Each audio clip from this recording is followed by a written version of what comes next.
Gold prices closed today holding above that key 1800 level. Recall yesterday we traded up as high as 1815, but did see a modest pullback today. We saw prices back up holding above that 1800 level. That despite the fact that the dollar was again stronger. Taking a step back, we look at charts of the dollar and gold on top of each other. We notice that when the dollar goes down, gold goes up, and when gold goes down, the dollar goes up.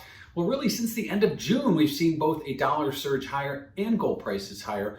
Call gold prices traded from 1900, just above 1900, down all the way to 1750, and have since been rallying back up north of 1800, struggling to get to the midpoint of that range, right around 1830, but still pushing higher nonetheless. So gold prices today, despite a stronger dollar, have seen prices rally higher. Now, if you take a look over at the Treasury side, yields have been going down. That's one of the obstacles that we've seen. Higher Treasury yields, likewise, cryptocurrencies were higher, but they've been all over the map lately. So gold right now finding some favor as yields are going lower, cryptos continue to trade with high volatility, and the dollar goes higher.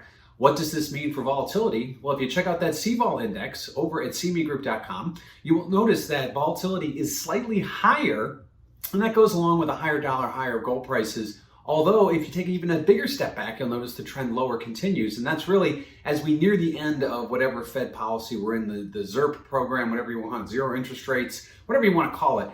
Gold prices have really mirrored the possibility of higher rates coming later this year. And certainly that's why we've seen trending lower volatility as prices have trended lower as well. But ultimately, we need to wait and see what the Fed's going to do. And we did find out maybe a little bit of a peek closer what the Fed's going to do in today's minutes. Well, in the minutes today, they continue to talk about uncertainty, but looking at the willingness to talk about tapering in the fall with the possibility of raising rates in the end of 2022, possibly maybe extending that out to 2023. So no real curveballs today from the minutes, possibly just basically waiting to hear what they're going to say at the Jackson Hole Symposium at the end of August, and then that key FOMC meeting, which comes 3.5 weeks later in September. So all eyes will remain on that, and you can bet gold prices will reflect any changes in expectations. So on a Fed Minutes Wednesday, we see gold prices up higher, not that much higher, but holding above that key 1800 level.